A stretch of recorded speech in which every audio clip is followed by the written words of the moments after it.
Hello everyone, இன்னைக்கு பாத்தீங்கன்னா ஒரு சைனீஸ் ரெசிபி தாங்க பார்க்க போறோம். ஆனா சைனீஸ் ஸ்டைல்ல பார்க்க போறது இல்ல. என்னோட ஸ்டைல்ல பார்க்க போறோம். இன்னைக்கு வந்து ஒயிட் நூடுல்ஸ், எக் நூடுல்ஸ் எப்படி செய்யறதுன்னு பார்க்கலாம் வாங்க.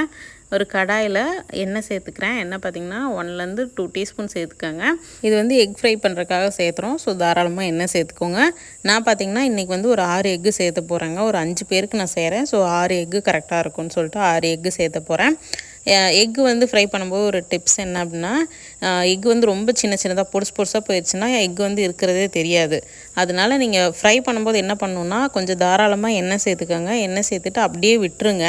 மேலே வந்து சால்ட் அண்ட் பெப்பர் போட்டுட்டு அதை அப்படியே ஒரு 2 நிமிஷம் விட்டுருங்க. அந்த எண்ணெயில் வந்து அந்த பாட்டம் வந்து நல்லா வந்து குக் ஆயிரும். ஸோ தட் நம்ம கிளறும் போது வந்து ஷேப் வந்து ரொம்ப சின்னதாக போகாது. இப்போ வந்து தேவையான அளவு உப்பு, அதுக்கப்புறம் நான் வந்து பெப்பர் சேர்த்துருக்கேன்.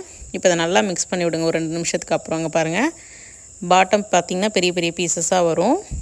இப்போ இதை நல்லா கலந்து விட்டுறலாம். அப்போ தான் உப்பு வந்து எல்லா பக்கமும் ஈவனாக ஸ்ப்ரெட் ஆகும். இப்போ நம்ம சேர்த்துருக்கு முட்டைக்கு தேவையான அளவு மட்டும் சால்ட் அண்ட் பெப்பர் சேர்த்துக்கோங்க. இப்போ மிக்ஸ் பண்ணி விட்டுட்டும் மறுபடியும் ஒரு 2 நிமிஷம் அப்படியே விட்டுருங்க. இப்போ பார்த்திங்கன்னா நம்ம கிளறும் போது கொஞ்சம் பெரிய பெரிய பீசஸாக வரும். ஸோ இதுதான் ஒரு சின்ன டிப்பு. நம்ம வந்து முட்டையே இருக்கிறதே தெரியாது, அந்தளவுக்கு சின்னதாக வந்து ஃப்ரை பண்ணிடுவோம் நம்ம. ஸோ அந்த மாதிரி பண்ணாமல் இந்த மாதிரி பண்ணிங்கன்னா நல்லா விசிபிளாக இருக்கும் நம்மளோட நூடுல்ஸில். இப்போ அதை முட்டையை தனியாக எடுத்து வச்சுக்கலாம். ஃப்ரை பண்ணதை மறுபடியும் கடாயில் ஒரு 2 டீஸ்பூன் அளவுக்கு நான் வந்து ஆயில் சேர்த்துக்கிறேன். ஆயில் சூடானதுக்கப்புறமா ஒரு 2-3 பல்லு பூண்டு வந்து நீளவாக்கில் கட் பண்ணி வச்சுருந்தேன். அதை சேர்த்து ஃப்ரை பண்ணிக்கலாம். இப்போ பூண்டு ஃப்ரை ஆனதுக்கப்புறமா தேவையான வெஜ்ஜீஸ்லாம் சேர்த்துக்கலாங்க. கேரட், பீன்ஸ் நீளவாக்கில் கட் பண்ணி வச்சுருந்தேன், அதை சேர்த்துக்கலாம். அதுக்கப்புறம் ஒரு அரை வெங்காயம், பெரிய வெங்காயம், அதுக்கப்புறம் ஒரு பெரிய கையளவு வந்துட்டு நான் முட்டைக்கோஸ் சேர்த்துருக்கேன். முட்டைக்கோஸ் வந்து ரொம்பவே நல்லாயிருக்கும். சைனீஸ் ரெசிபி எல்லாத்துலேயுமே அவங்க முட்டைக்கோஸ் வந்து விரும்புவாங்க. ஸோ எனக்கும் வந்து பர்சனலி வந்து முட்டைக்கோஸ் ரொம்ப பிடிக்கும்.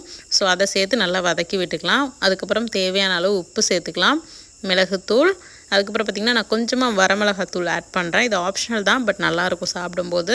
நான் வந்து இன்றைக்கி எந்த சாஸஸும் சேர்த்த போகிறதில்ல, அதனால தான் ஒயிட் நூடுல்ஸ் அப்படின்னு சொன்னேன் ஸ்டார்டிங்லேயே உங்களுக்கு. இப்போது வெஜ்ஜீஸ் எல்லாம் ஹை ஃப்ளேமில் வச்சு ஒரு 2-3 நிமிஷம் வதக்கிக்கோங்க. நிறைய நேரம் வதக்க தேவையில்லை. ஸோ இது வதக்கினதுக்கப்புறமா நூடுல்ஸ் பார்த்திங்கன்னா ஹக்கா நூடுல்ஸ் தான். நான் வந்து பேக்கெட்டில் போட்டிருந்தபடி 3 நிமிஷம் வேக வச்சு வச்சுருந்தேன். சுடுதண்ணியில் போட்டு தேவையான அளவு உப்பு, அதுக்கப்புறம் 1 டீஸ்பூன் வந்துட்டு நான் எண்ணெய் சேர்த்து வேக வச்சு வச்சுருந்தேன். நூடுல்ஸை வடிக்கும் போதும் பார்த்திங்கன்னா கோல்ட் வாட்டரில் வடிச்சிட்டு அதுக்கப்புறம் பார்த்திங்கன்னா 1 டீஸ்பூன் ஆயில் போட்டு டாஸ் பண்ணி வச்சுருந்தேன். அதனால தான் இந்தளவுக்கு உதிரியாக இருக்குது. ஹோட்டலெல்லாம் பார்ப்பீங்களா அந்த மாதிரி இருக்குது. இப்போ வந்து நம்ம வறுத்து வச்சுருந்த முட்டை, வெஜ்ஜீஸு, நூடுல்ஸ் எல்லாத்தையும் போட்டு மிக்ஸ் பண்ணி விட்டுறலாம். அவ்வளோதாங்க, நம்மளோட எக் நூடுல்ஸ் சூப்பராக ரெடி ஆகிடுச்சு. இது பார்த்திங்கன்னா ஒயிட் நூடுல்ஸ்ன்னு நான் சொல்லுவேன். எங்கள் வீட்டில் நாங்கள் ரெகுலராக செய்கிறது. நீங்கள் வந்து உங்களுக்கு வந்து இதில் சாஸஸ் ஆட் பண்ண பிடிக்கும் அப்படின்னா நீங்கள் சில்லி சாஸு, சோயா சாஸு, அதுக்கப்புறம் க்ரீன் சில்லி சாஸு, அந்த மாதிரி சாஸஸ்ஸு, இல்லைன்னா கெச்சப், டொமேட்டோ கெச்சப் கூட ஒரு சிலர் போட்டு சாப்பிடுவீங்க. ஸோ உங்களுக்கு எந்த மாதிரி பிடிக்குதோ நீங்கள் கஸ்டமைஸ் பண்ணிக்கலாம். நான் வந்து ப்ளைனான ஒயிட் எக் நூடுல்ஸ் உங்களுக்கு செஞ்சு காமிச்சிருக்கேன். எங்கள் வீட்டில் எல்லாருக்குமே இந்த நூடுல்ஸ் ரொம்பவே பிடிக்கும். எஸ்பெஷலி என்னோடய குட்டீஸு, அவங்களாம் விரும்பி சாப்பிடுவாங்க. இது பார்த்திங்கன்னா ஒரு ஹெல்த்தியான ஆப்ஷனும் கூட. இதில் வந்து ஒயிட் நூடுல்ஸ் யூஸ் பண்ணியிருக்கேன், அது மட்டும்தான் அன்ஹெல்தி. அதுக்கு பதிலாக நீங்கள் வீட் நூடுல்ஸ் கூட யூஸ் பண்ணலாம். ஸோ நூடுல்ஸை தவிர மீதியெல்லாம் வெஜ்ஜீஸு, அதுக்கப்புறம் பார்த்திங்கன்னா எக்கு எல்லாமே வந்து ஹெல்த்தியான ஒரு ஆப்ஷன் தான் குட்டீஸ்க்கு.